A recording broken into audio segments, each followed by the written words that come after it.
like there's so much that I could sit here and talk to you about. The amount of stuff you guys have done with Pigeon Park since the band started in 2008 is insane. Not only have you made a name for yourself in Vancouver, but you're making waves all over the country. Let's talk a little bit about the Seeds project and how that helped you guys in Vancouver alone. It was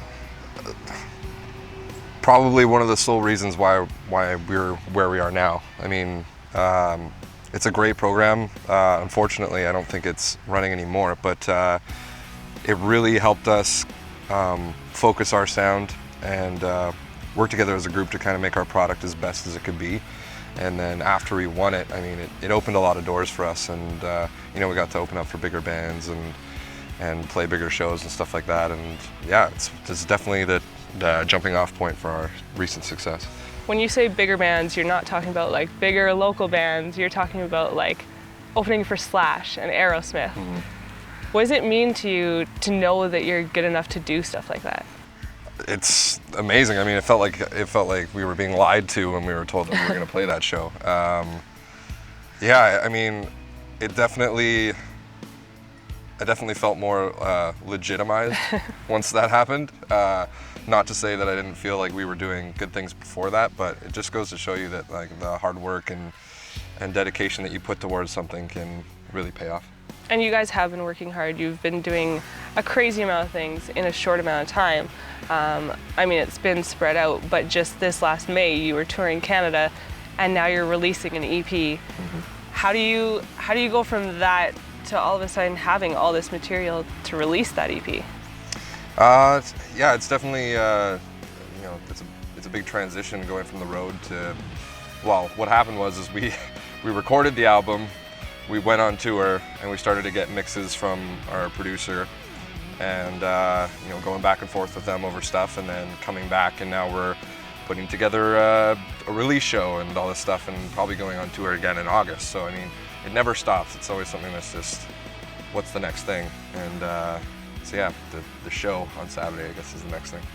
And when you're putting this EP together, what's going through your mind? How do you choose 6 songs? How do you choose which 6 songs? Well, first we came to Garth, who produced the album, Garth Richardson. We came to him with about 15 songs, and he was kind of like, what else you got?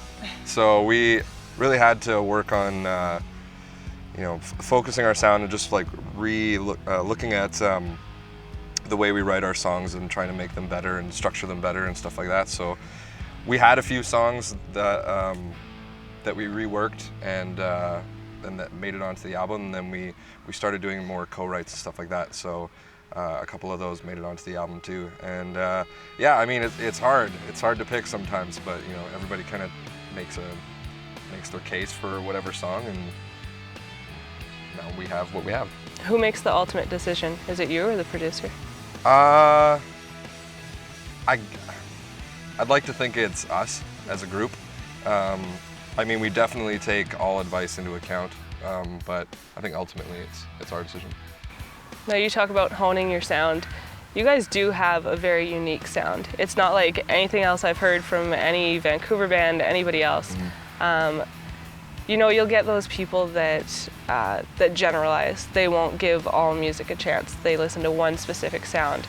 But you guys, like, I could say you're rock, but I can't put you into that category. You have something different. Yeah. Can you explain it a bit?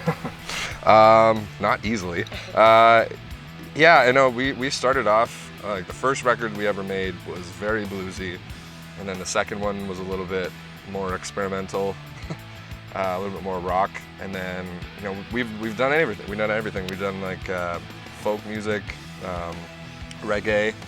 Like, we really covered all that stuff, and I think that's why people have a hard time putting us into one specific category, is because we've done everything, and that when we honed our sound and tried to find a specific genre, you can't take that out of us. Like, there's still, you know, little bits of every genre in our songs and stuff like that, and I think that's why it would be hard to peg us into one specific genre.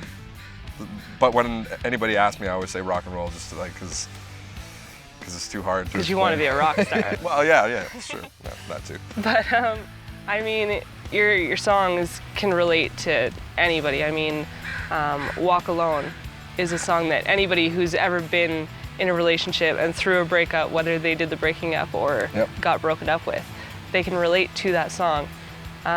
What's it like putting your feelings on paper? I think it's hard not to, more than anything. And it's therapeutic in a way too. I mean, it helps you understand what you went through, and sometimes how to get out of it too. I mean, lyrics and song can really relate to people and help people through their issues. And I mean, that's just a way to get through mine and anybody else who in the band who's writing music too. So yeah, I mean, I think it's a good thing to do. Is there ever a time where you started writing something and you think, nope, nobody's hearing about this, forget it? For sure. Oh, there's tons of stuff that I've written where halfway through, I'm like, what am I talking about? And then scrap ideas. There's a lot of crumpled up pieces of paper on my floor and stuff like that. Let's talk about Stripes. Okay. Not the EP itself, but that song. Okay. The reason you named the EP Stripes has a lot to do with the meaning of the song. Yep. Earning your stripes. You guys did that. Can you tell my viewers how you think you did it?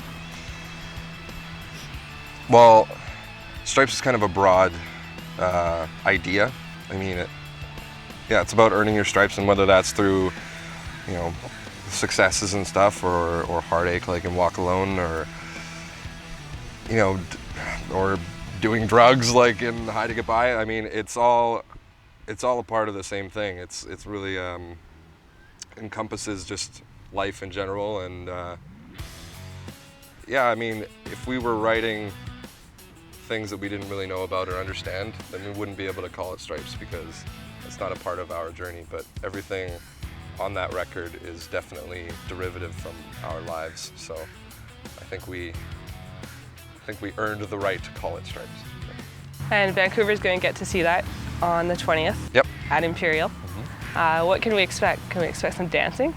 Of course. I mean, near the beginning of our band's history, we were very stagnant. We didn't move.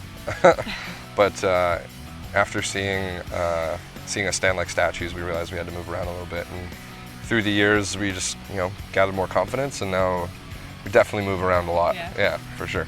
And I mean, that's one thing that you obviously have to do when you're opening for people like the ones we named before.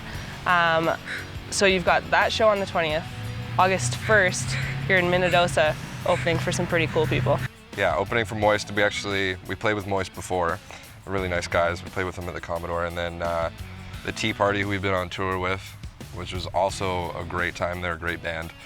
And Chris Daltrey, who we've never met before, but he's a very talented guy. So it's cool. We always have something to look forward to. And even after that, we're playing in Toronto at the CNE, opening up for Foghat, which is pretty cool too. Awesome, so, yeah.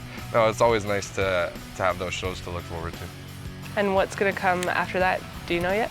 I'm not sure. I mean, more shows. We're definitely going to be writing more music, and just the cycle continues, and you just try to make that next step. Cool. Yeah. I have one more question for you. Uh-oh, okay. I'm wondering if you will show me your socks. I think socks tell a lot about a person. I'll definitely show you my socks. I think, what is this? Is this Argyle? Is that what they call it? That is Argyle, yeah. So, it's... And they match? They match. Cool. Yeah. Is there a reason you chose those? I think when I was buying the boots, actually,